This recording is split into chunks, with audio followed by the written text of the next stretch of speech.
네, 안녕하십니까. 인크레파스 교육센터 강사 장동혁입니다. 자, 오늘은 제 15강 GUI와 자바 FX에 대해서 배워보도록 할게요. 목차는요, GUI 프로그래밍에 대해서 이제 간단하게 정의를 해보고요. 그 다음에 이제 자바의 JFC라는 게 있어요. 이거에 대해서 좀 알아보고, 그 다음에 오늘 우리가 구체적으로 배울 자바 FX에 대해서 배울 건데요. 먼저 환경 구축할 거고요. 그리고 간단한 개념, 그리고 마지막엔 실습 순으로 강의를 진행하도록 하겠습니다. GUI 프로그래밍에 대해서 얘기하기 전에 일단 윈도우의 발전 과정에 대해서 좀 알아볼 건데요. 이제 MS사에서 이제 MS-DOS라는 걸 운영체제를 내놨잖아요. 그래서 많이 쓰이고 있었는데 그거의 불편함을 깨닫고 윈도우라는 것을 만들었습니다. 윈도우라는 걸 만들어서 이건 윈도우 1.01 버전인가 봐요. 그리고 그 윈도우 1.01 버전에서는 이런 식으로 이제 색깔도 보이시죠? 색깔도 보이시고 이제 마우스를 사용하게 됐습니다. 마우스가 대표적인 GUI의 특징이라고 볼 수 있겠죠. 버튼 같은 것도 클릭해서 운영체제를 사용하게 되는데요. 이런 식으로 되게 간단하지만 흑백의 그림 같은 것도 좀 보이네요. 보시면 이런 식으로 게임도 있었고요. 시계도 있었고 버튼, 그리고 이거는 이제 파일 시스템 같고, 이거는 이제 문서 작업기 같네요. 문서 작업도 할 수 있었나 봐요. 그 다음에 나온 게 아마 이 운영체제 자체는 윈도우 3.01인가 2.01인가 그런 것 같은데 조금 더 발전을 했죠. 색감이라든지 이제 디자인 같은 거, 버튼들도 원래는 이런 식으로 볼록하게 튀어나와 있다는 느낌을 못 받았는데 이때부터는 뭔가 버튼이 볼록하게 튀어나와 있어서 뭔가 누르고 싶게끔 그런 식으로 만들었습니다. 이런 식으로 색 표현도 더 다양해졌다는 것을 알 수 있죠. 자, 이 버전은 윈도우 95인가 98인가 윈도우 민가 저도 잘 모르겠는데 이 버전 같은 경우는 이 버전이 나오기 이전 버전에서는 이제 윈도우 MS-DOS, 즉 95 이전 버전에서는 MS-DOS라는 운영체제 위에서 그 위에 GUI가 탑재된 그런 시스템이었는데 이때부터는 독자적으로 MS-DOS를 사용하지 않고 그냥 바로 윈도우에서 이런 식으로 구동이 된다고 합니다. 그리고 이건 XP인데요. 윈도우 XP 같은 경우는 제가 친구네 집 갔을 때 처음으로 봤는데 저는 그때 미를 쓰고 있었거든요. 너무 예쁜 거예요. UI가. 이런 식으로 되게 색감도 현대적이라고 해야 될까? 그렇고 디자인들도 예쁘고 해가지고 아, 나도 저 운영체제 쓰고 싶다 라는 생각을 했었던 그런 기억이 있습니다. 자, 그리고 이건 윈도우 7이죠. 윈도우 7에 들어오면서 에어로 기능이 많이 생겼어요. 이런 식으로 지금 현재 작업하고 있는 창들을 입체적으로 보여주는 것처럼 에어로 기능이 많이 생겼고요. 점점 디자인이 발전하죠. 그래서 현재 최근에 나온 운영체제는 윈도우 10이고요. 제가 강의를 찍는 기준이겠죠. 10 같은 경우도 되게 현대적인 아주 예쁜 UI를 가지고 있습니다. 운영체제도 어떻게 보면 하나의 프로그램입니다. 이제 하드웨어, 즉 컴퓨터를 사용하는 데 있어서 가장 메인이 되는 메인 프로그램이라고 하겠죠.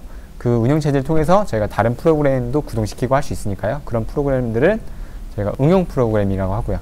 어쨌든 윈도우도 하나의 프로그램인데 이런 프로그램을 사용함에 있어서 MS-DOS 같은 경우에는 우리가 어떻게 사용했죠?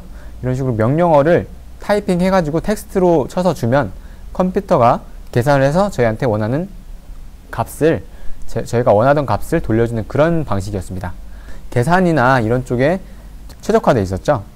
하지만 사용하기가 되게 어려웠어요. 명령어들도 다 외워야 됐고요. 이런 명령어들을 못 외우거나 아니면 뭐 오타라도 있다고 하면 프로그램이 제대로 운영체제가 제대로 작동하지 않았죠. 하지만 컴퓨터를 사용하는 사람들은 꼭 전문가가 아닐 수도 있잖아요. 저희와 같은 프로그래머 말고도 일반인들도 컴퓨터를 통해서 게임을 한다든지 영화를 본다든지 이렇게 일반인들도 아주 배우기 쉽게 만들어야 돼서 그래서 GUI가 나온 겁니다. GUI가 뭐냐면요, 사용자가 컴퓨터와 정보를 교환할 때 그래픽을 통해 작업할 수 있는 환경이랍니다. 여기서 유저 인터페이스라고 나와 있는데요. 유저 인터페이스에서 인터페이스는 하나의 전달자라고 보시면 돼요. 사용자가 있고요. 컴퓨터가 있고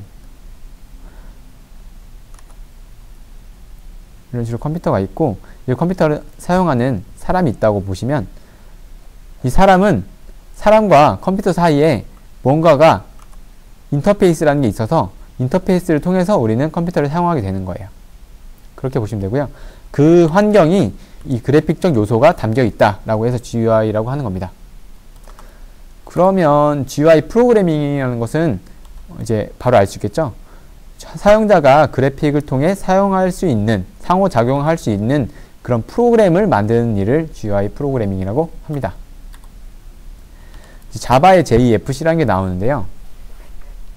자바의 JFC는 자바 파운데이션 클래스의 약자로 자바로 GUI에 대응한 그래픽적 요소가 들어간 소프트웨어를 개발하기 위한 API라네요. API라니까 라는 것은 라이브러리라는 뜻이겠죠. 원래 이 영어의 뜻만 보자 하면 자바 파운데이션 클래스라 하면 우리는 자바의 기초 클래스, 즉 자바의 기초적으로 담겨져 있는 그 클래스를 생각을 할 수 있는데요. 그런 것은 아니고요. 좀 있으면 배우시겠지만 이제 AWT라든지 스윙이라든지 자바 FX 등처럼 GUI 관련해서 그런 클래스들을 모아놓는 라이브러리들을 이렇게 공통적으로 JFC라고 부르더라고요. 대표적으로는 이제 AWT, 스윙, 자바 2D, 자바 FX 등이 있을 거고요. 오늘은 우리가 한번 자바 FX를 간단하게 예제 실습을 해볼 건데요. 이 자바 FX를 중점으로 설명드리도록 하겠습니다. 먼저 시대 순으로 나열해 보면요. 자바가 거의 처음 나왔을 때 1.2 버전인가 그때 이제 AWT가 배포되어서 나왔어요. 라이브러리가 배포가 되었고요. 그 다음에 이제 AWT의 단점을 보완하기 위해서 스윙이 나왔고요. 이 스윙의 단점을 또 보완하기 위해서 자바 FX 등이 나왔는데요. 이제 뒤에서 자세히 보실게요. 먼저 AWT인데요. AWT는 Abstract Window Toolkit의 약자예요. 자바에서 최초로 만들어진 GUI 프로그래밍을 위한 라이브러리랍니다. 운영체제의 리소스를 사용하기 때문에 같은 프로그램이라도 운영체제마다 다른 디자인이 적용된대요. 이게 무슨 말이냐면요. 이 프로그램은 현재 윈도우 옛날 버전에서 만들어진 그런 프로그램이라고 볼 수 있어요. 만약에 이 프로그램을 매킨토시나 맥 같은 그런 환경에서 한번 실행을 시켜보면요. 다른 환경이 될 거예요. 맥 같은 경우는 여기에 이제 이쪽에 뭐 창 열고 닫고 줄이는 그런 기능이 있잖아요. 이런 식으로요. 하지만 윈도우에는 오른쪽에 있죠. 이게 무슨 말이냐면 운영체제의 종속적이라는 얘기입니다. 즉 운영체제를 따라가요. 왜냐하면 AWT는 실질적으로 버튼을 예를 들어서 만들어라. 이런 식으로 텍스트 아레아를 만들고 체크박스를 여기에 위치시켜라 라는 정도의 코드만 들어가고요. 실제로 이 코드를 그리는 거는 운영체제가 그려주는 거예요. 운영체제한테 JVM이 어떻게 보면 부탁을 한다고 볼 수 있습니다. 그렇기 때문에 윈도우마다 다른 모양이 나오는 거예요. 이제 자바는 자바의 특징 중 하나가 WORE, 즉 Write Once, Run Everywhere 라는 게 있는데요. 한번 쓰여지면 어디에서나 실행이 가능하다라는 그런 철학을 가지고 있어요. 하지만 어디에서나 실행은 가능하긴 한데 모습이 다르잖아요. 자바는 얘가 똑같길 원했어요. 똑같은 모습이길 원했는데 이때 당시에는 JVM에서 자체적으로 그림을 그리는 게 조금 힘들었나 봐요. 그래서 이런 식으로 AWT를 배포를 했고요. 그래서 현재는 잘 사용되지 않는 라이브러리다. 잘 사용되지 않으면 깊게 배울 필요가 없겠죠? 그 다음에 이 단점을 보완하기 위해서 나온 게 스윙입니다. 스윙은 AWT가 운영체제에서 제공하는 자원을 그대로 사용하는 점을 개선하기 위해서 만든 라이브러리랍니다. 순수 자바 코드만으로 동작하기 때문에 운영체제가 달라도 디자인 통일성을 띈답니다. 그리고 자바에서 직접 컴포넌트를 그리기 때문에 속도가 AWT에 비해 느림. AWT보다 스윙이 더 느리대요. 더 최신 기술이긴 하지만요. 그림을 좀 보시면요. 아까 그림이랑 좀 비교해 보시면 훨씬 더 좀 디자인이 더 나아졌다고 볼 수 있겠죠. 버튼 같은 경우도 좀 둥글둥글 해졌고요. 뭐 색감이라든지 이런 식으로 그라데이션도 들어가고 스윙에서는 디자인적 요소가 좀 많이 개선됐다고 하더라고요. AWT는 버튼도 내가 막 마음대로 꾸밀 수는 없어요. 이미지를 넣어서 버튼을 하나하나 만들 수는 있겠지만 기본적으로 이제 리소스가 되게 한정적이기 때문에 사용자가 보기에도 좋고 사용하기도 편리한 그런 프로그램은 좀 만들기 힘들었나 봐요.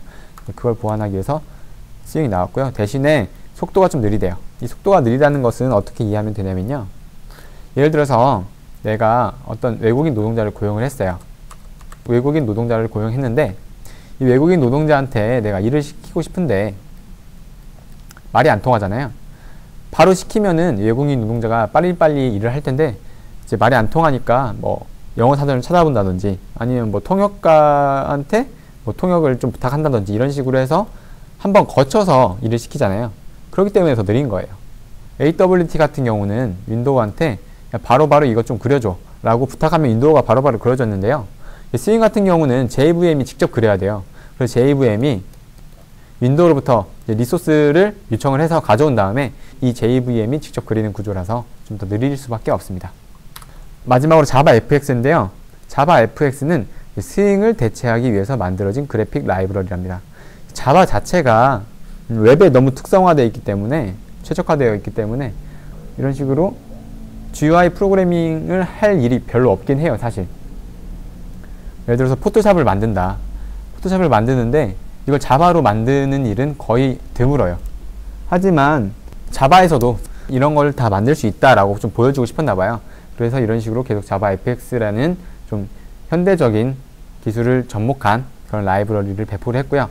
데스크탑은 물론 웹브라우저에서 실행이 가능하며 이제 플래시, 실버라이트와 같은 리아래요. 여기서 리아는 리치 인터넷 어플리케이션을 줄인 말이고요. 웹에서 실행되는 그런 어플리케이션들을 두루두루 얘기할 때 쓰이는 말입니다. 여러분들 플래시라는 거 아시죠? 어도비사에서 만든 GUI 프로그래밍 툴인데요. 우리가 몇 년 전만 해도 그 웹상에서 플래시 게임이라는 게 엄청 인기가 많았잖아요. 요즘에도 인기가 많긴 한데 고전 게임 같은 거를 이런 식으로 플래시를 통해서 게임으로 만들어서 인터넷에 카페 같은 데 올리면 사람들이 많이 하곤 했죠. 이제 그때 그 플래시 게임에서 플래시가 바로 이 플래시입니다.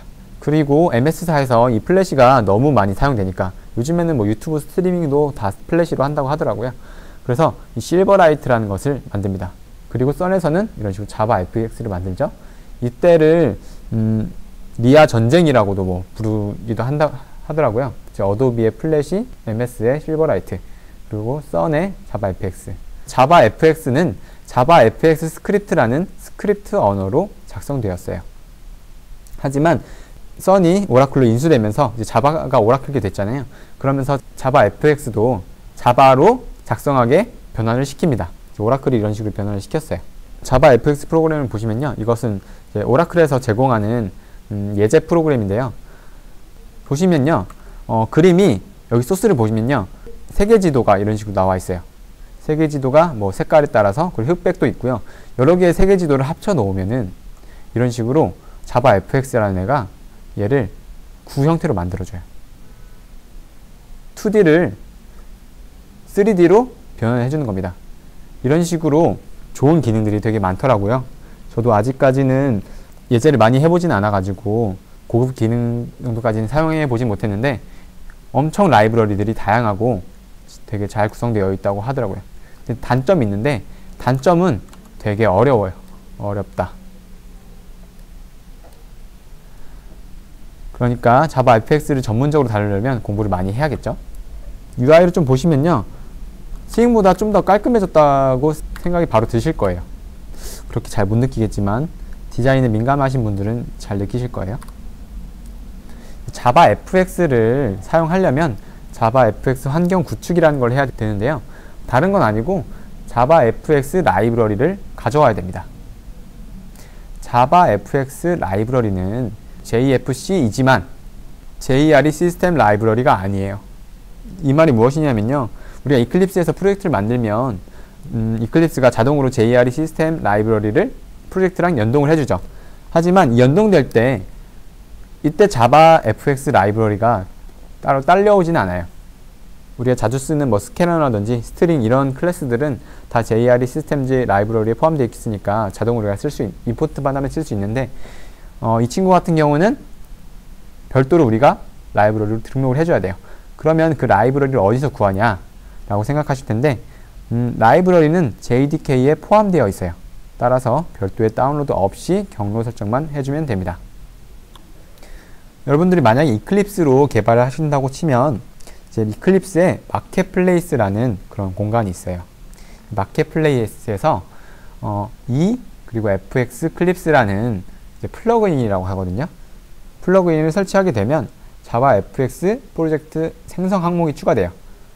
보시면요, 우리가 아까 전에 첫 번째 방법으로 한다고 치면요, JDK 폴더 안에 JR이라는 폴더 안에 라이브러리 안에 EXT라는 폴더 안에 이제 jfxrt.jar 파일이 존재합니다. 이게 자바 fx 라이브러리 파일이에요.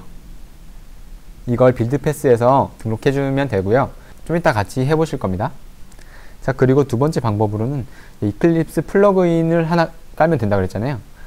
이 플러그인이라는 게 뭐냐면은, 이클립스가 기존에는 되게 가벼운 상태로 다운로드가 되면 개발자들은 자기가 필요한 기능만 추가로 이클립스라는 프로그램에 설치를 하는 겁니다. 이클립스 같은 경우는 어떻게 보면 하나의 모듈이라고 할 수 있어요. 그럼 모듈을 이클립스에 추가해가지고 더 확장해서 사용하는 거라고 생각하시면 되겠습니다. 자, 그리고 그래서 이 플러그인을 깔게 되면요, 우리가 뉴 프로젝트에서 프로젝트를 생성하잖아요. 챕터 1, 챕터 2 이런 식으로요. 이때 이 자바 말고요, 이 자바 fx라는 곳에 가면 자바 fx라는 폴더가 하나 생기고요. 그 안에 자바 fx 프로젝트라는 게 있습니다. 이걸로 실행을 하게 되면 자동으로 이클립스가 자기가 플러그인을 설치할 때 그렇게 다운받은 그 라이브러리를 등록을 시켜줘요. 자바 fx 씬 빌더 설치하기. 자바 fx 씬 빌더라는 거는 뭐냐면요, 프로그램을 코드의 입력으로 하지 않고요, 코드의 입력 없이 프로그램의 레이아웃을 생성해주는 도구다. 그럼 레이아웃이란 뭐냐 라고 반문하실 텐데요, 레이아웃은 뭐냐면요, 자동차가 있으면 자동차에 외관이 있죠. 창문이라든지 차 바디라든지 바퀴라든지 이런 외관이 있잖아요. 이런 외관을 레이아웃이라고 해요. 어떻게 보면 차의 껍데기 부분을 말하는 거겠죠. 그러면은 외관이 아닌 것들은 무엇일까요? 뭐 엔진이라든지 안에 이런 많은 부품들 있잖아요. 자동차를 기능하게 하는 그런 부분은 컨트롤러라고 합니다. 좀 이따가 보실 거고요. 그래서 마우스로 원하는 컴포넌트를 드래그 앤 드랍으로 레이아웃을 설계할 수 있는 편리한 도구래요. 되게 혁신적이죠? 여태까지 우리는 코드를 키보드를 통해서 타이핑해서 썼습니다. 하지만 이 프로그램을 쓰면요, 뭐 제한적인 부분이 있긴 하지만 이렇게 마우스로 드래그 앤 드랍을 하면 이런 식으로 딱 생겨요. 모양이 딱 정해지고요. 이 친구를 여기서 만든 이 파일을 저장하면요, fxml이라는 파일로 코드로 변환돼서 저장된대요. 그러니까 우리가 GUI란 게 우리는 프로그램을 사용할 때만 쓸 수 있는 줄 알았는데 이제는 프로그램을 만들 수 있는 거예요. 참 좋은 세상이 왔습니다. 그래서 이런 식으로 이제 레이아웃을 짜고요. 여기서 얘를 저장을 하게 되면 이런 식으로 fxml이라는 파일에 코드가 이렇게 쫙 들어가고요. 이걸 저장해서 우리는 차 껍데기로 쓸 수 있는 거예요. 껍데기로 쓰는 거는 좀 이따가 뒤에서 보실게요.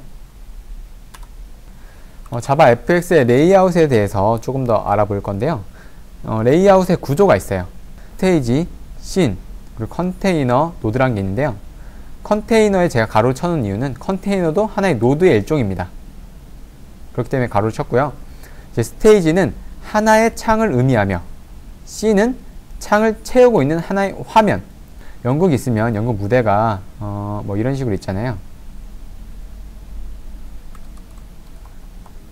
뭐 이런 식으로 연극 무대가 있으면 여기에서 막 사람들이 나와서 연극을 막 하잖아요. 그렇다면 이 스테이지라는 거는 이 무대인 거예요. 스테이지가 한국말로 번역하면 무대가 될 수 있죠. 자, 그리고 씬이라는 것은 그때그때 한 장면이에요. 이 사람이 이 사람과 대화를 하고 있는 이 장면, 이 한 장면을 씬이라고 해요. 그러니까 스테이지는 하나의 그 공간이고요. 씬은 그 공간을 채우는 하나하나의 장면인 거예요. 그림을 한번 대충 그려보면, 예를 들어서 채팅하는 그런 프로그램이 있다고 쳐볼게요.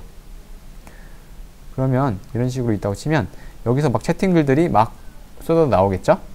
그리고 그걸 칠 수 있는 거는 여기서 이제 한 줄 한 줄 입력해서 입력을 누르면 이쪽으로 가고요. 그리고 여기는 대화하고 있는 사람들의 목록 등을 띄워준다고 할게요. 그러면 이제 레이아웃이라는 게 제가 껍데기가 그랬잖아요. 스테이지는 이 하나의 창을 얘기하는 거고, 이 하나의 공간을 얘기하는 거고요.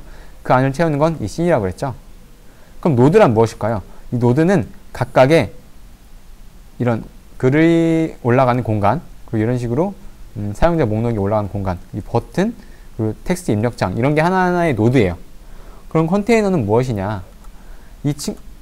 다시 그림을 그리면, 예를 들어서 하단부에 컨테이너가 있고, 오른쪽에 컨테이너가 있고, 위에 컨테이너가 있고, 가운데 컨테이너가 있다고 치면, 이런 식으로 컨테이너들은 노드를 묶어주는 역할을 합니다.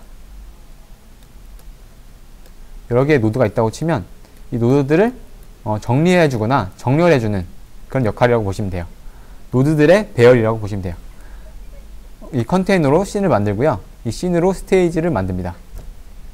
러시아 인형 보면 인형 속에 인형이 들어있고, 인형 속에 또 인형이 들어있고, 인형 속에 또 인형이 들어있고, 뭐 이런 식으로 되잖아요. 양파처럼 막 껍질을 까도 계속 나오는 그런 구조라고 보시면 돼요.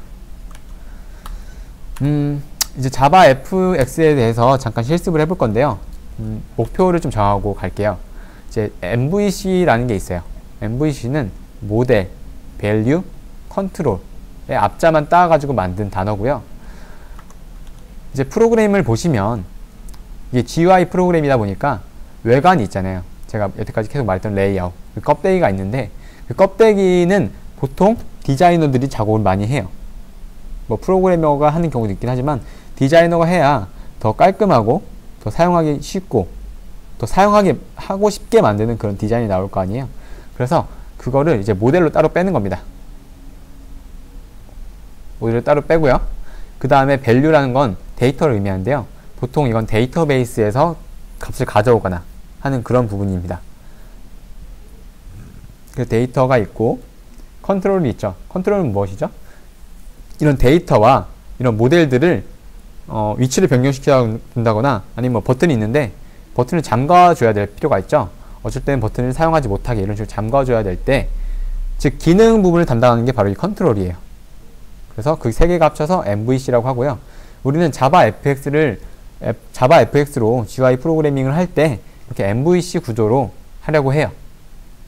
보통 이 value는 아마 거의 쓸 일이 없을 수도 있고요. 이렇게 모델이랑 무조건 컨트롤은 나눌 겁니다. 그래서 그 구조에 대해서 이제 개략적으로 이해를 하는 시간을 가질 거고요. 그 다음에는 이제 레이아웃을 생성할 건데요. 스테이지, 씬, 컨테이너들을 생성하고 그 안에 뭐 노드들을 배치를 할 겁니다. 버튼도 있고요, 뭐 라벨도 있고, 뭐 체크박스 여러 개의 노드들이 많아요. 그리고 이제 그 프로그램을 실행시켜서 노드들이 정상적으로 배치되고 또 기능하는지도 확인해 봐야겠죠. 자, 그럼 이클립스를 한번 켜볼까요? 자, 이클립스를 켜시고요. 이제 프로젝트를 하나 만들어 볼게요. 제가 아까 전에 라이브러리를 가져오는 방법이 두 개 있다고 그랬는데요. 두 개 다 한번 해볼게요. 자, 먼저 new 해서 자바 프로젝트를 하나 만듭니다. 프로젝트 이름은 챕터 15. 제가 이렇게 Z를 계속 붙이는 이유가 뭐냐면요. 원래 제가 처음 만들 때부터 강좌가 10개가 넘으니까 제가 0, 1, 0이 이런 식으로 만들었어야 되는데 그냥 1, 2, 3, 4로 만들어 가지고요. 여기서 이제 10이 되니까 1 다음에 바로 10이 오더라고요. 그러면 안 되니까 그래서 구분하기 위해서 Z를 넣어준 겁니다.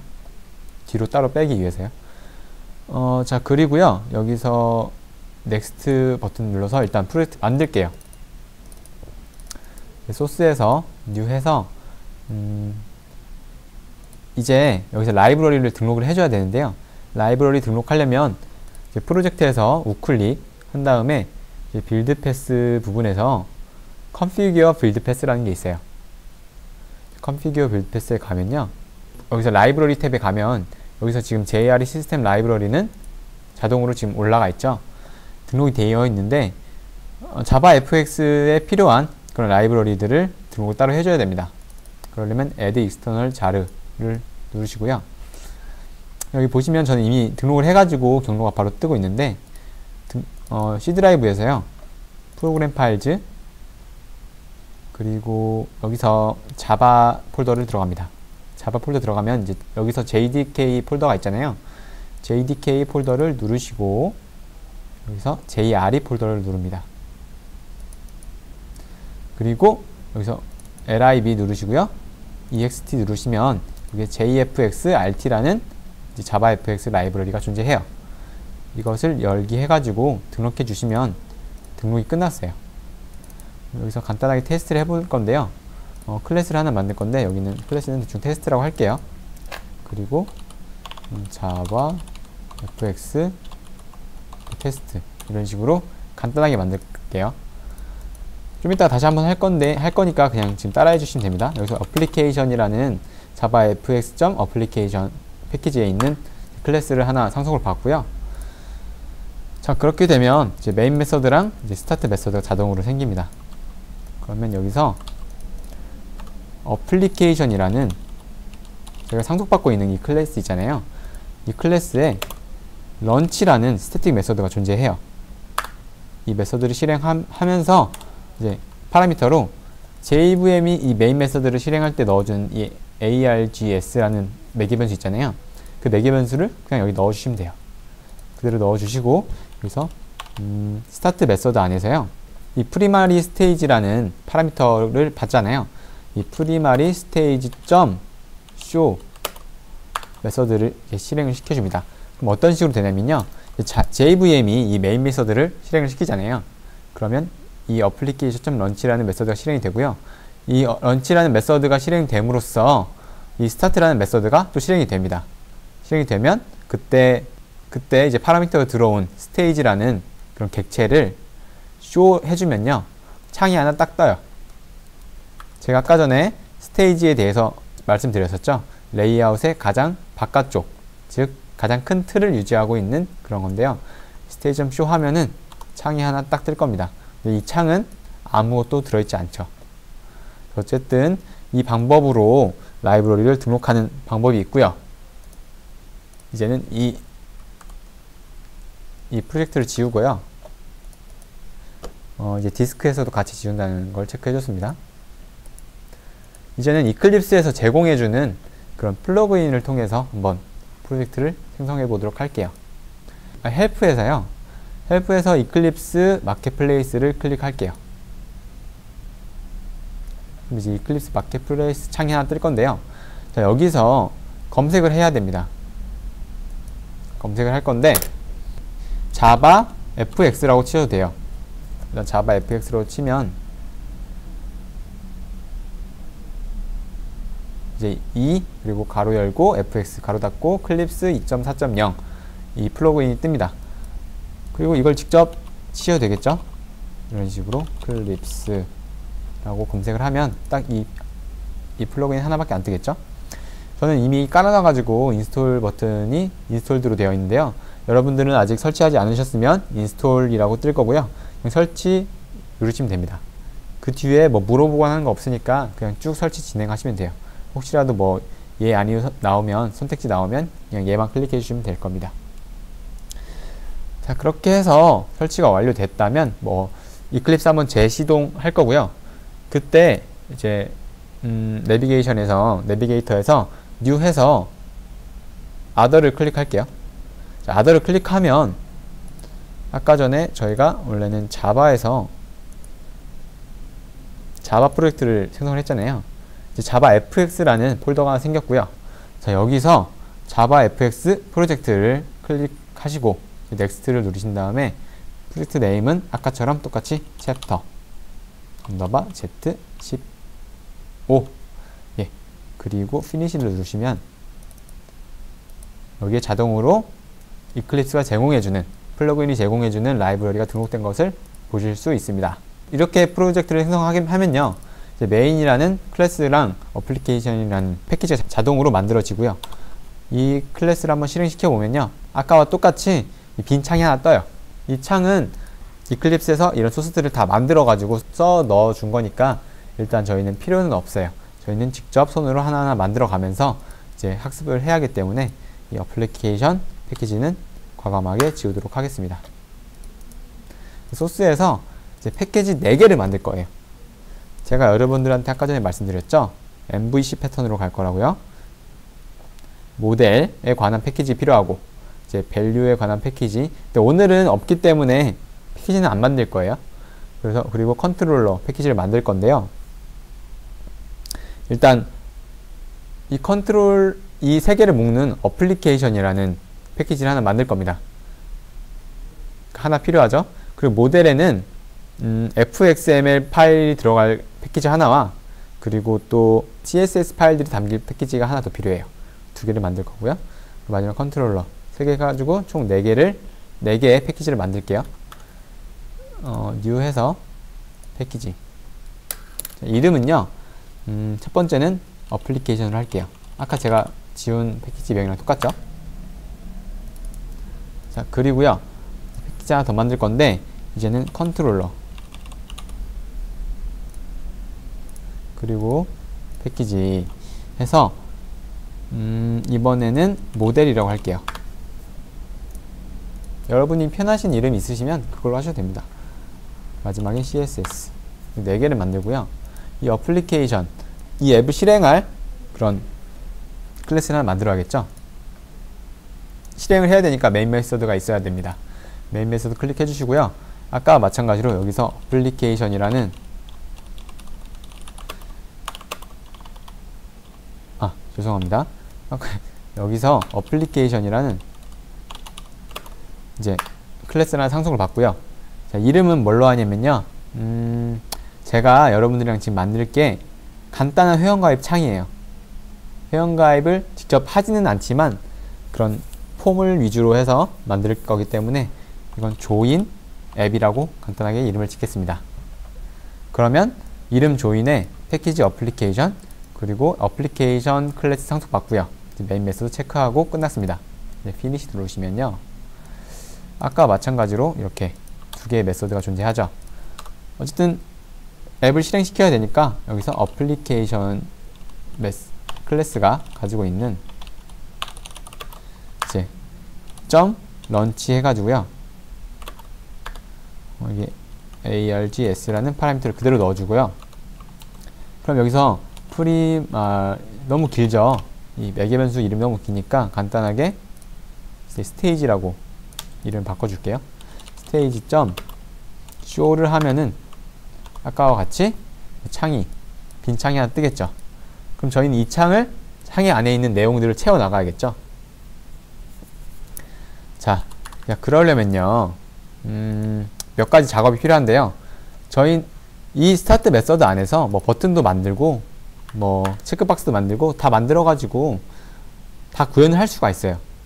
다 구현해서 아까 전에 로그인을 할 수 있는 그런 창을 가진 프로그램을 만들 수 있는데, 그렇게 돼버리면은 이 스타트라는 메서드가 엄청 길어지겠죠. 그리고 이 기능별로 분류되어 있는 게 아니라 몽땅 싸그리 다 스타트 메서드에 존재해버리니까 이게 코드도 되게 복잡해지고 나중에 유지보수할 때도 되게 힘들어요. 그렇기 때문에 저희는 MVC 패턴을 쓰는 거고요. 자, 어쨌든 여기서 해줘야 될 게 있는데요. 지금 스테이지는 어떻게 됐죠? 자동으로 파라미터가 들어왔잖아요. 스테이지는 만들 필요는 없습니다. 이미 존재하는 객체고요. 이 객체에 씬이라는 것을 넣어주는 작업을 할 거예요. stage.show가 제일 이 stage.show라는 메서드를 마지막에 실행시켜야 됩니다. 그렇기 때문에 위에서 stage.set 씬이라는 메서드가 있어요. 이 공간에는 어떻게 되죠? 씬이 하나 들어가야 되죠. 그러면은 여기서 객체를 바로 생성을 하겠습니다. new 해서 씬을 하는데요. 이 씬이라는 것은 페어런트라는 게 들어가야 되죠. 아까 이 페어런트가 제가 말하는 컨테이너라는 것과 똑같습니다. 즉 노드들을 가지고 있는 그런 노드예요. 페어런트를 하나 넣어주라고 하는데, 그러면 우리는 여기에 페어런트를 넣을 때 new 페어런트 해가지고 넣는 게 아니라요, 여기다가 create content라는 메서드를 하나 실행시킬 거예요. 실행시키면 이 create content가 페어런트 객체를 주면은 이게 setScene이 돼서 페어런트라는 페어런트 타입의 객체를 하나 던져주면은 이제 new scene에서 scene이라는 객체 하나 만들어줄 거고, 그 scene이라는 객체가 setScene이라는 메서드 안에서 이제 스테이지에 등록이 될 겁니다. 그런 구조예요. 그렇기 때문에 이제 create content라는 메서드가 존재하지 않으니까 우리가 만들어줘야 됩니다. 프리베이트로 할게요. 이 create content는 join app이라는 클래스에서만 사용될 거기 때문에 프리베이트로 하고, 리턴 타입은 뭘로 해야 될까요? 이 setScene이라는 생성자가 파라미터로 페어런트를 원하고 있기 때문에 우리는 페어런트를 하나 반환해주면 될 겁니다. 임포트 하고요. 자, 그러면 이제 바디에서 이제 페어런트를 하나 반환을 하게 만들어야겠죠. 자, 그러려면 replace scene content라는 그런 메서드를 또 하나 여기서 호출을 할 겁니다. content 해서 여기다가는 경로를 막 적어줄 거고요. 지금은 그냥 저렇게 적어 놓겠습니다. replace scene content라는 메서드는 무엇을 하는 메서드냐, 이제 씬에 있는 내용들을 replace 하겠다, 즉 다 뒤바꿔 주겠다는 거예요. 예를 들어서 우리가 연극을 보는데 장면이 계속 바뀌잖아요. 그러니까 그런 장면들을 계속 바꿔주는 그런 메서드라고 보시면 되겠습니다. 이것도 저희가 따로 만들 거예요. 이 메서드를 실행을 하고 나서요, 여기서 리턴을 해줄 건데요, 루트라는 멤버 변수를 하나 반환을 해줄 거예요. 하지만 이 루트라는 멤버 변수는 현재 존재하지 않죠. 그러므로 우리는 멤버 영역에 필드에 이제 루트라는 멤버 변수를 하나 넣어줄 거예요. 루트라는 멤버 변수는 타입 뭐겠어요? 이 페어런트겠죠. 이제 그룹이라는 클래스가 존재하는데요, 그룹은 javafx.cn에 있습니다. 그룹이라는 클래스는요, 페어런트를 상속하고 있어요. 페어런트 한번 내용 볼까요? 페어런트는 추상 클래스죠. 그러므로 그룹이라는 이제 클래스가 페어런트라는 추상 클래스를 상속하고 있습니다. 따라서 그룹은 페어런트가 될 수 있겠죠. 이름을 루트고요. new 해서 그냥 기본 상징자로 껍데기만 만들어줍니다. 이 루트라는 페어런트가 컨테이너겠죠. 이 컨테이너가 가장 기본이 되는 컨테이너가 될 거예요. 프로그램에서, 즉 어플리케이션에서 가장 루트가 되는 그런 메인 컨테이너가 될 겁니다. 그렇기 때문에 이런 식으로 생성해 주고요. 여기서 리턴 루트를 해주면 어떻게 될까요? 이 빈 껍데기 루트가 여기서 리턴이 되겠죠. 하지만 이 전에 실행되는 게 뭐죠? 이 replace scene content라는 메서드고요. 이 메서드 안에서 이 루트라는 메인 컨테이너의 내용을 차곡차곡 쌓아주는 그런 역할을 하겠죠. 자, 그러면 우리 또 replace scene content라는 메서드를 만들어 보겠습니다. 똑같이 프리베이트로 지정을 하고요. 얘는 따로 반환을 해줄 필요가 없겠네요. void로 해주고 이름은 replace scene content 해서 여기에 경로를 하나 지정을 해줘야 돼요. 경로를 하나 넣어줄 건데 이것의 경로의 파라미터 이름은 fxml이라는 애고요. 그리고 이렇게 생성을 합니다. 그럼 현재 오류 나는 건 없죠? 한번 실행을 시켜보면 아직도 똑같은 빈 껍데기 뿐입니다. 왜냐면 이 replace scene content라는 메서드 안에서 이 루트를 잘 이렇게 꾸며줘야 되는데 안에 내용을 다 집어넣어야 되는데 지금 빈 메서드잖아요. 따라서 빈 프로그램이 실행되는 게 맞고요. 이 안에 있는 내용을 지금 채울 거예요. 하지만 이 안에 있는 내용을 채우기 전에 우리는 모델과 컨트롤러를 만들어야 되잖아요. 그렇기 때문에 일단 컨트롤러를 계략적으로 만들러 가보겠습니다.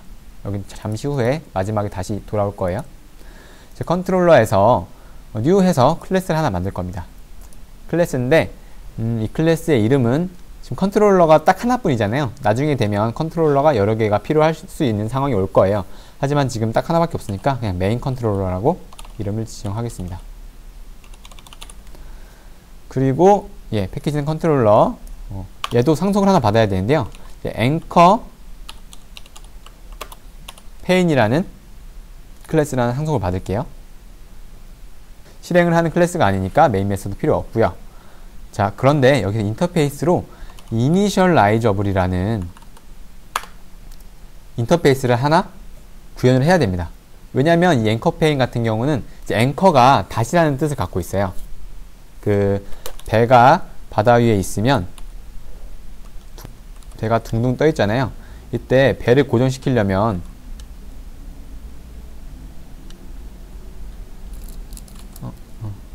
이 배를 고정시키려면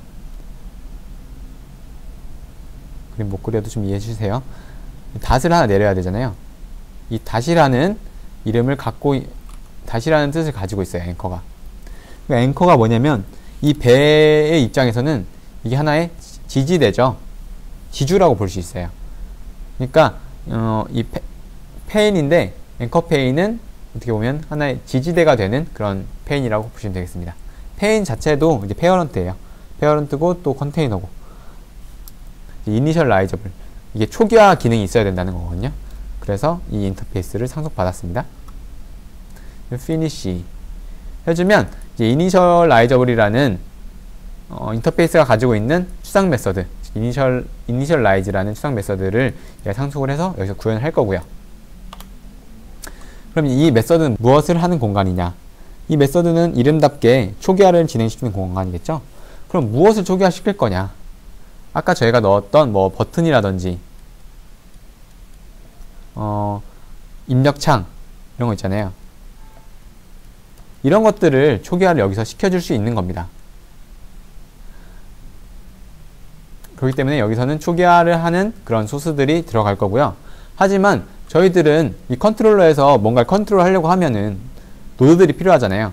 버튼이라든지 이런 객체들이 필요한데 아직 객체들을 우리가 생성하지 않았죠. 따라서 이 컨트롤러도 이렇게 껍데기만 만들어 놓고 좀 이따가 다시 오도록 하겠습니다. 그러면 이제 껍데기는 모델에서 만들 건데요. 모델에서 new 합니다.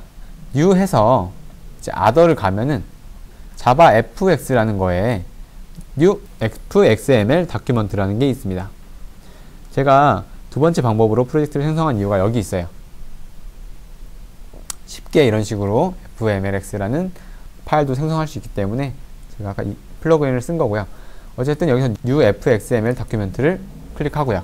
여기서 name은 fxml도 파일이 하나밖에 오늘 필요 없거든요. 그러니까 메인으로 정해주겠습니다. 그러면 fxml이라는 이제 xml 파일이 하나 만들어졌어요. xml이라는 단어를 처음 들어보시는 분이 계실 텐데요. 이제 xml이라는 것은 하나의 문서입니다. 문서인데 우리가 한글 문서는 어떻게 돼 있죠? 텍스트만 존재하죠. 하지만 이 XML이라는 문서는 텍스트 이외에도, 즉 정보 이외에도 속성이라는 게 존재해요. 그렇기 때문에 우리는 속성과 값을 넣어줄 수 있습니다. 지금은 이 정도로만 생각해 두시면 됩니다. 여기 안에서 저희가 뭘 할 거냐면요, 노드들을 생성을 할 거예요. 제가 아까 전에 이 ppt 파일에서 여기서 fxml이라는 파일 보여드렸는데 여기서 이렇게 손으로 끌어다가 놓으면 어떻게 된다 그랬죠? 손으로 끌어다 놓으면은 이런 식으로 fxml 파일들이 만들어진다 그랬죠? 그러면 이 fxml 파일을 만들기 위해서는 무조건 씬 빌더를 이용해서 마우스로 드래그 앤 드랍 하면 되겠네 라고 생각하시는 분들이 계신데요. 원래는 우리가 이런 식으로 직접 코드로 쳐서 노드들을 생성할 수 있습니다. 씬 빌더라는 것은 다음 시간에 저와 함께 해볼 거고요. 일단 씬 빌더로 바로바로 하게 되면은 여러분들이 코드 작성 능력이 안 생겨요. 이게 좀 어느 정도 할 줄 안 다음에 이제 편리한 도구를 사용하면은 더 효과적으로 사용할 수 있기 때문에 이런 방식으로 하는 거고요. 처음부터 씬 빌더를 사용하게 되면은 여러분들이 코드 칠 줄 모르는데 계속 그 씬 빌더에 의존하게 되니까 실력 향상이 좀 더디겠죠. 자, 그래서 여기에 이제 코드들을 좀 쳐 넣어 줄 건데요. 앵커 페인 안에 속성들이 있죠. 이제 속성들은 기본으로 이렇게 이클립스에서 지정해주는 속성이 하나가 있어요. 이제 XML NS라는 속성이고요. 이 속성 외에도 우리가 추가해줘야 될 속성들이 몇 가지가 있습니다. XML NS라는 속성에 는 해서요. 여기 경로를 하나 적어줄 건데요. 경로는 http java fx.com 그리고 java fx/8 이 속성을 하나 적어줄게요. 그리고 앵커 페인의 크기를 좀 미리 정해줄 건데요. pref width라고 해가지고요. 사전 크기 가로 400에 pref height 500으로 할까요? 제가 500으로 하겠습니다. 자, 그리고요. 너무 기니까 엔터 치고 fx 컨트롤러라고 해가지고요. 저희가 아까 컨트롤러 하나 만들었잖아요. 그래서 이 fxml이라는 파일과 컨트롤러를 이어줘야 돼요. 즉 이 fxml이라는 파일에 컨트롤러의 위치를 적어줘야 됩니다. 컨트롤러는 뭐죠? 클래스 이름이죠. 클래스니까 경로를 점으로 적어줘야 돼요. 경로는 일단은 지금 현재 위치가 소스니까 소스에서 저희는 컨트롤러죠. 컨트롤러라는 패키지 안에 점은 안에 있다는 거죠. 컨트롤러라는 패키지 안에 메인 컨트롤러라는 컨트롤러와 연결이 되어 있다. 이 앵커 페인은 그렇게 적어주는 거죠. 그 안에 이 children이라는 속성이 있어요. children 속성 안에 또 플로우 페인이라는 페인을 또 하나 지정해 줄 겁니다. 이제 컨테이너는 속에 컨테이너도 담을 수 있습니다. 따라서 여기에 컨테이너를 하나 더 지정해 주는 거예요. 플로우 페인. 그래서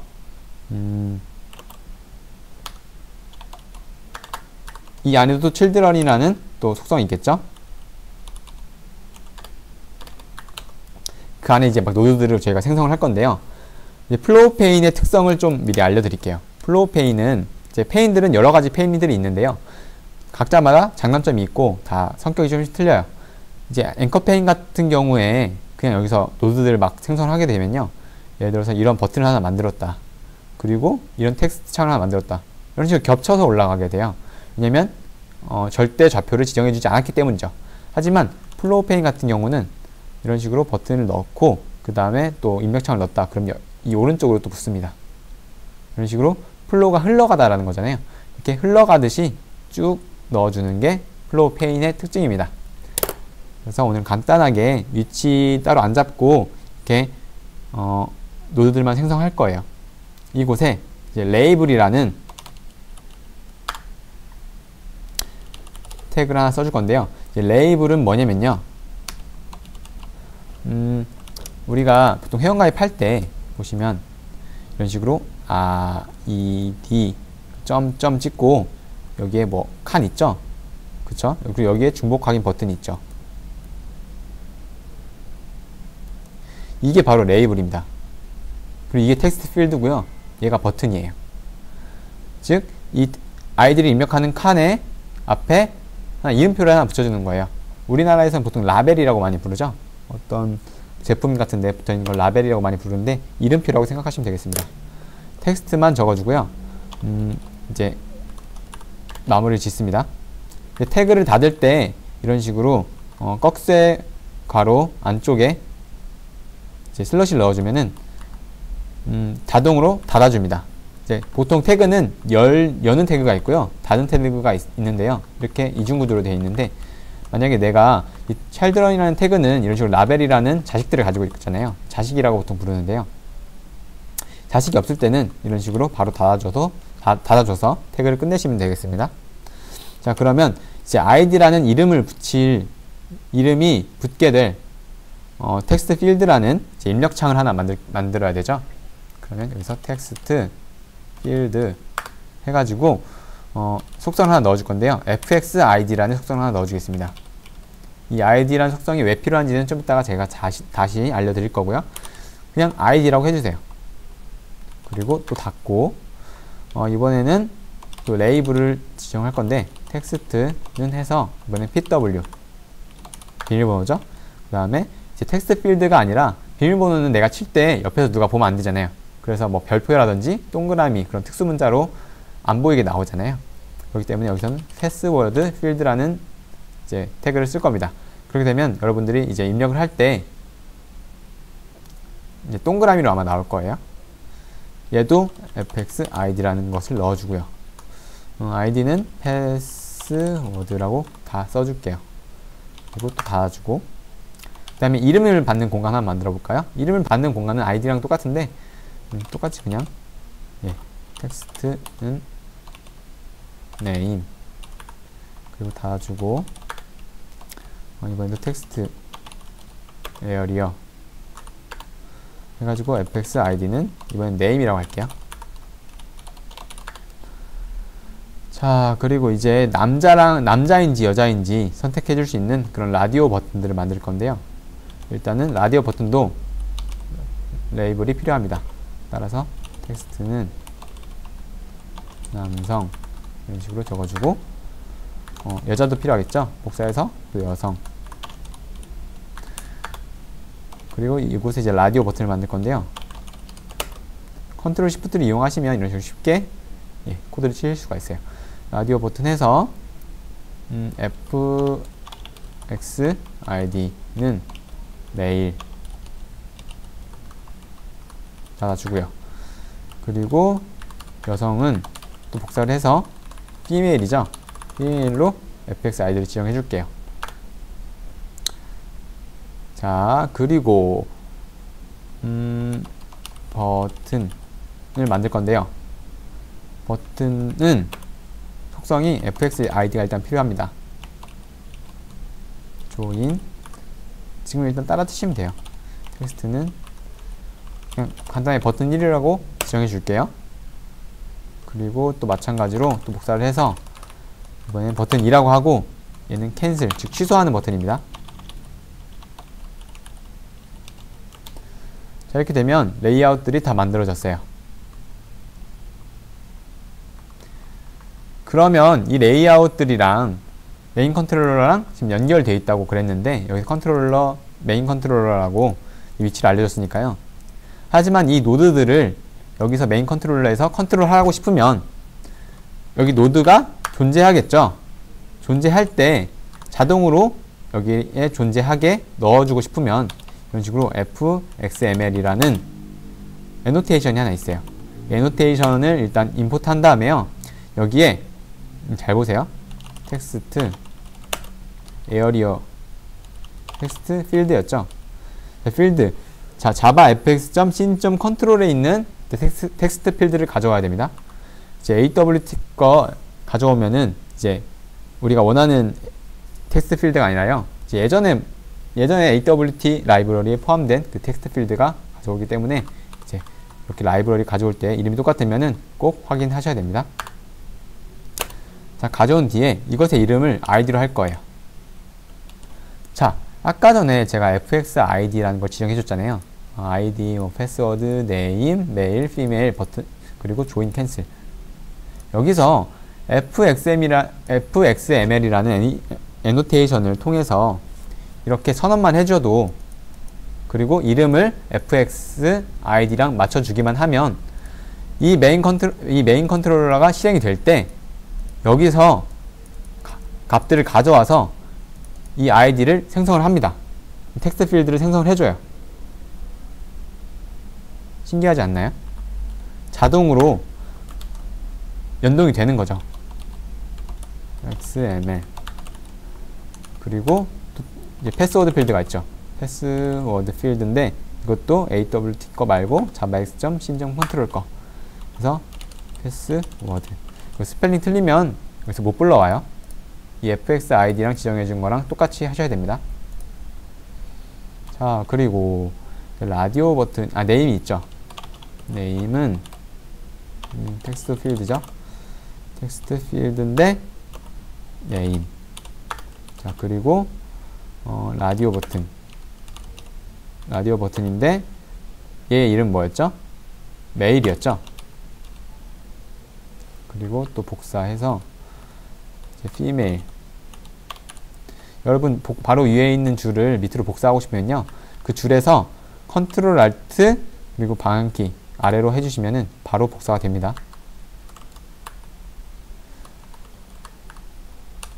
그리고 이제 버튼 두 개가 남았죠. 버튼도 똑같이 버튼도 AWT의 버튼이라는 게 있어요. 그래서 자바 fx 거 확인하시고 꼭 가져와 주시고요.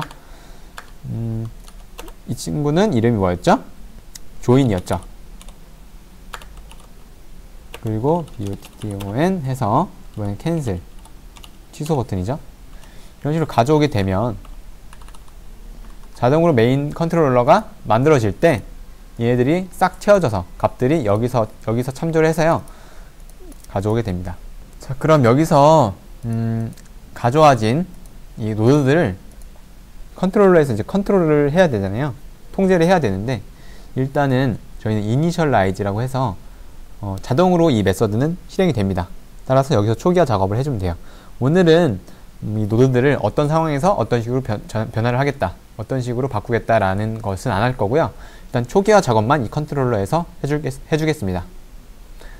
이제 그러면 이제 id join 점 버튼 있잖아요. 버튼 점 set text를 할 거예요. 이 set text라고 하면 버튼이 가지고 있는 텍스트라는 속성을 바꿔주는 거잖아요. 버튼이 가지고 있는 텍스트라는 속성은 우리가 여기서 이런 식으로 버튼 1, 버튼 2로 적어줬는데요. 이게 마음에 들지 않는 거예요. 여기서 다시 바꿔줄 수 있는 거예요. 그러면 여기서 가입이라고 바꿔줄게요. 그리고 캔슬도 버튼 2라고 되어 있는데 지금 취소라고 바꿔줄게요. 이런 식으로 여기서 노드들을 바꿔줄 수 있다, 즉 컨트롤 할 수 있다 라는 겁니다. 그리고 id.set max size라고 해가지고요 최대 크기를 여기서 지정해 줄 수가 있어요. 최대 크기는 100에 50으로 할게요. 그리고 또 복사해서 이번에는 캔슬 id가 아니라 pw 패스워드죠. 패스워드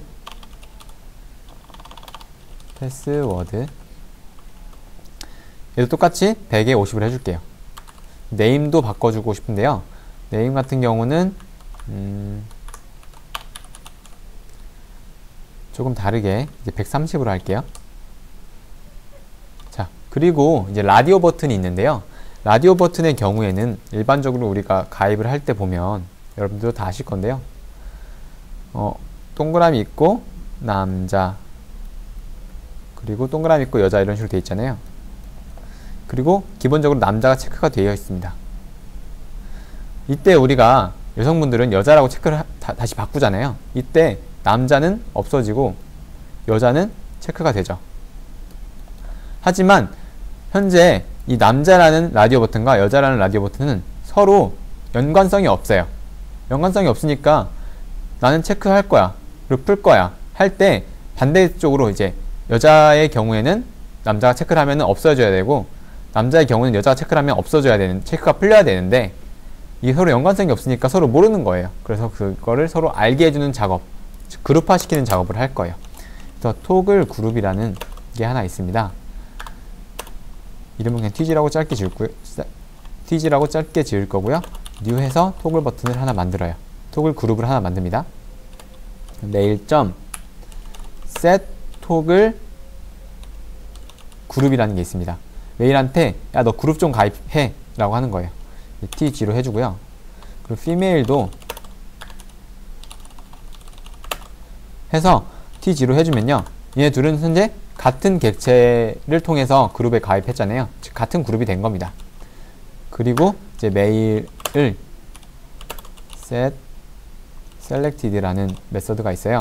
여기서 true로 해주면요 메일은 이제 메일이라는 버튼, 즉 남자 버튼은 먼저 체크가 항상 되어 있어요.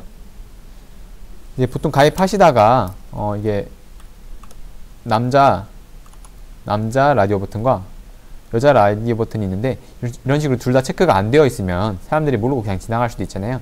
그래서 항상 이렇게 미리 체크를 해주고요. 뭐 여성분들은 이런 식으로 바꾸게, 아니면 반대로 뭐 여성분들이 더 먼저 앞에 있는 경우도 있고요. 자, 그렇게 해서 해주면 컨트롤러는 할 일이 끝났어요. 되게 간단하죠. 노드들을 가져와서 노드들의 초기화를 해준다. 나중에는 이 컨트롤러 안에서 뭐 리스너라고 해가지고 이벤트 감지 같은 걸 또 할 거예요. 이벤트라는 게 이제 버튼 누르는 거 아니면 뭐 화면 전환하는 거, 그런 걸 이벤트라고 하는데요. 사용자의 어떻게 보면 하나의 입력인 겁니다. 입력을 받은 상황에서 이제 해줘야 될 기능들을 이 컨트롤러 안에서 넣어줄 거예요.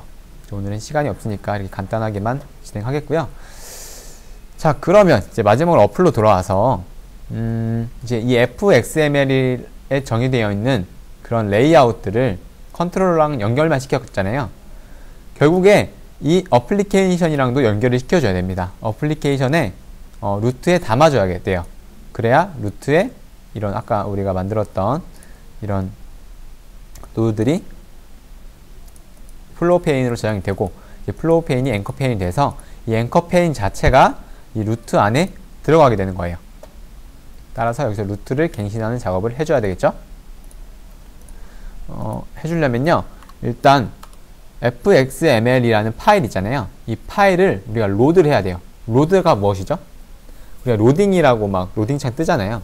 그 과정이 뭐냐면요, 어딘가에 있는 자원을 어딘가로 옮기는 과정이에요. 로드가 싫다거든요. 트럭에 짐을 실는 거, 그게 로드입니다. 자, 그러면 이제 그 객체를 하나 만들 건데요. xml 로더라고 해가지고 이름은 로더라고 그냥 간단히 지을게요. new 해서 fxml 로더로 껍데기만 생성을 합니다. 자, 그리고요, 이제 인풋 스트림이라는 게 있는데요. 이는 인풋 스트림 하면 이게 뭐냐면요, 이제 로더가 어떤 파일을 옮겨야 되잖아요. 그러려면은 그 파일을 쭉쭉 끌어오는 그런 삽 같은 게 필요해요. 만약에 모래라고 하면 삽이고요, 뭐 액체라고 그러면 빨대 같은 거, 그런 게 필요하거든요. 그게 스트림입니다.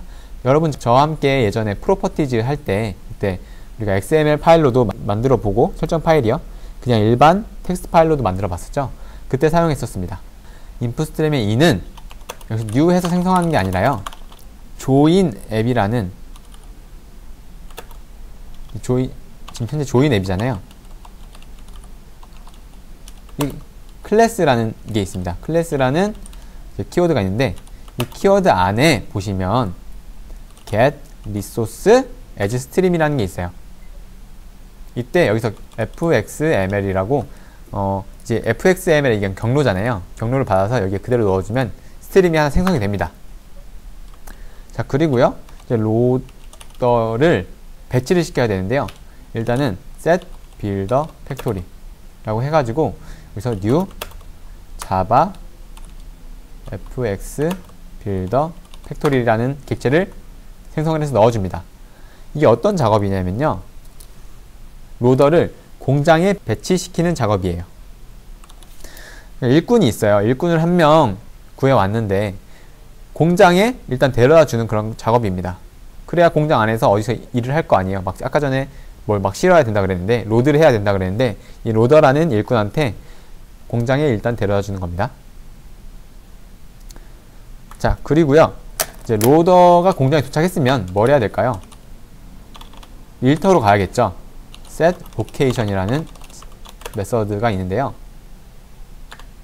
여기서 이제 경로를 하나 넣어줄 건데요. 경로를 그냥 넣어주는 건 아니고요. join app, 또 여기서 클래스 점 get resource, 즉 리소스를 가져와서 이 로더를 거기에 위치시켜 주는 거겠죠. fxml이라고 적어주면요, 이제 아까 전에는 어떤 공장에 이제 일꾼을 데려왔다 치면, 이게 1번이었다 치면, 이제 2번은 뭐냐면요, 어떤 공간으로, 구석으로 일꾼을 데려가는 겁니다. 그럼 여기서 일꾼이 이렇게 뭐 삽으로 어떤 자원을 옮기겠죠. 일로 옮기겠죠. 이제 그 작업이라고 보시면 돼요. 자, 그렇게 되면 현재 로더는 일할 준비가 다 되었어요. 이제 일만 하면 되겠죠. 자, 보시면 이제 앵커 페인, 페이지라는 것을 하나 그냥 선언만 하고요, 임포트 해야겠죠. 그리고 이제 try finally 문을 써줍니다. 자, try finally 문을 써주고요. 그러니까 이 try 문에서 항상 캐치가 발생하더라도 이 finally 문을 실행하기 위해서 이렇게 finally 문을 적어준다고 그랬잖아요. 여기서는 캐치하는 부분이 따로 필요 없나 봐요. try finally 문만 썼고요. 페이지는 loader.load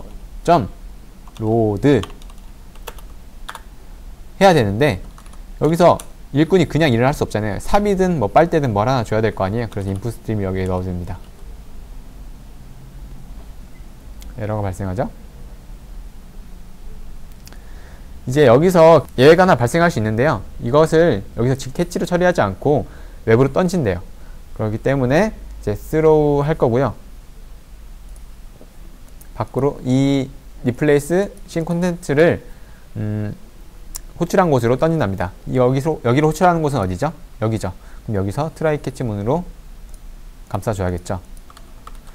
그러면 여기서 발생한 예외는 이 바깥 throws 를 통해서 얘를 호출한 곳으로 이동하게 되고 여기서 지금 얘를 처리한 것을 볼 수 있습니다. 그러니까 여기서는 얘 처리할 필요 없으니까 이렇게 try finally 문만 썼고요. finally 문을 쓴 이유는 여기서 인풋 스트림을 닫아주기 위해서예요.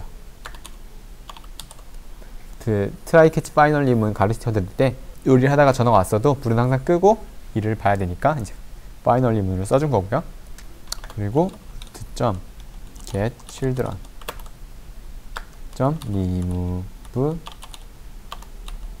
all 이 메서드를 사용하게 되면요, 이제 루트라는 거는 가장 핵심이 되는 메인 컨테이너라고 그랬는데 이 컨테이너에 있는 모든 노드들, 모든 뭐 페어런트들을 다 없애주는 겁니다.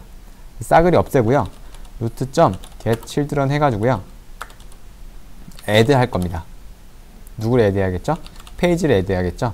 여기서 일꾼이 다 만든 페이지를 여기서 이 루트에 심어주는 작업입니다. 루트에 심어주게 되면 어떻게 되죠? 이 루트는 현재 씬에 들어가게 되고 이 씬에서 이 씬이 스테이지에 들어가게 돼서 프로그램이 완성이 되는 겁니다. 그럼 여기서 경로를 제대로 써줘야겠죠? fxml의 경로는 어디죠? 이제 모델의 main.fxml이라는 건데요. 절대 경로를 넣어주면 되겠습니다. 절대 경로는 모델의 main.fxml 이거 넣어주면 되겠죠. 이제 에러가 발생할지 안 할지 잘 모르겠는데요. 일단 한번 실행을 시켜보도록 할게요. 에러가 발생했는데 일단 에러를 한번 잡아볼게요. 이제 에러를 좀 보시면요, 여기서 class not found exception이라고 나왔고요.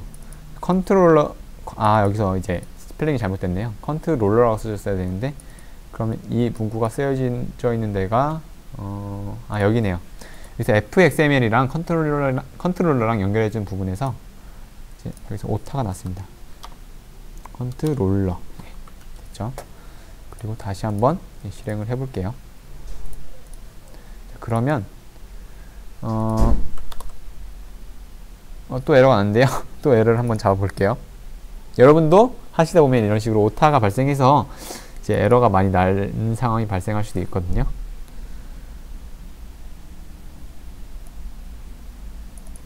텍스트 에어리를 제가 쓴 적이 없는데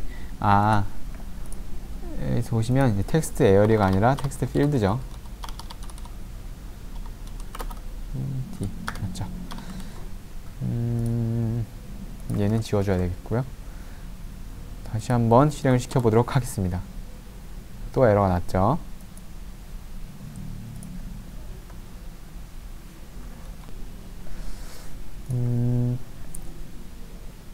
버튼이 버튼 타입을 제가 임포트를 안 해줬나 보네요.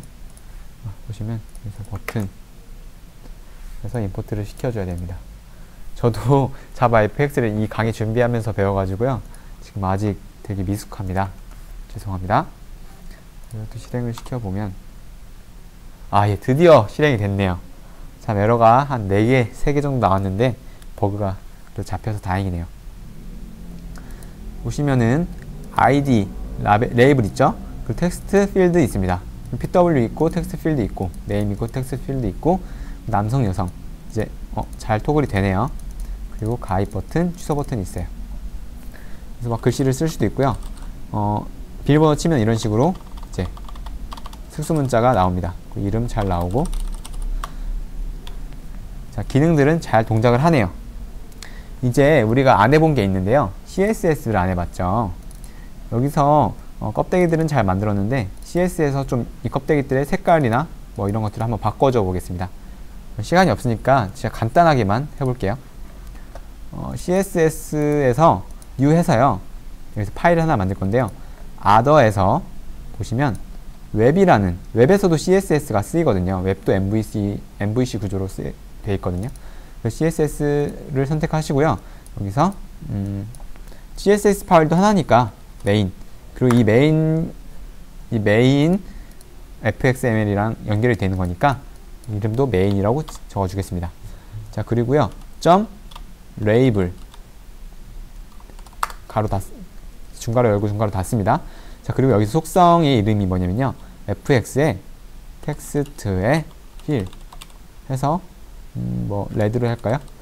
이게 뭐냐면요, 이 속성 이름이 이거 하나의 약속인데요, fx로 시작하면은 이제 자바 fx 관련 속성이다 라는 거고요. 그 다음에 텍스트가 들어있잖아요. 텍스트라는 속성에 이제 fill이라는 건 뭐냐면요, fill이 채우다라는 뜻을 가지고 있어요. 색깔 채울 때 이제 이런 식으로 글씨의 색깔을 채울 때 이런 식으로 속성 이름을 적어주고 그 다음에 색깔 이름을 써주면 됩니다. 자, 이걸 적용을 할 텐데요. fxml 파일이랑 css랑 연결을 시켜주려면요, 여기서 java.import 해가지고요, java.net.all이라는 이제 별표가 all이거든요. 모든 것, 이 패키지의 모든 것들을 내가 임포트 하겠다라는 거고요. 자, 여기서 children 다음에 스타일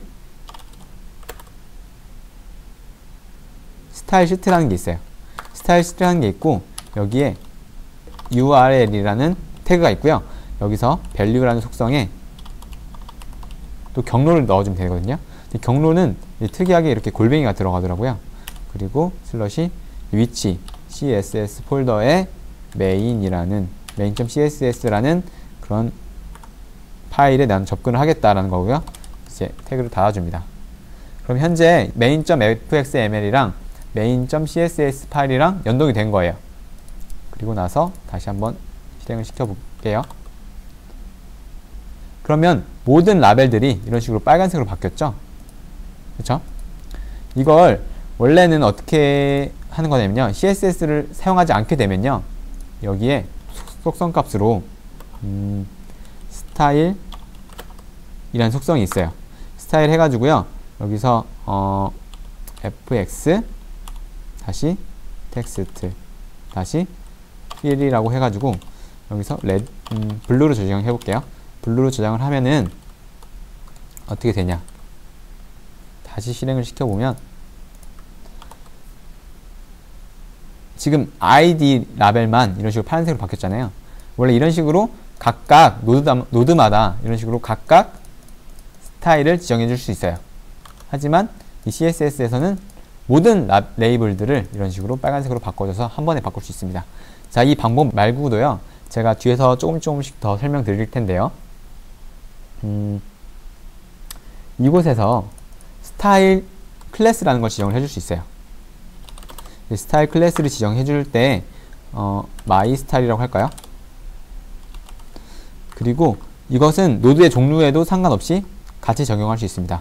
즉, 이 남성 라벨 여기에 또 스타일스트로 해가지고 똑같은 스타일 클래스 지정해 줄게요. my 스타일이라고.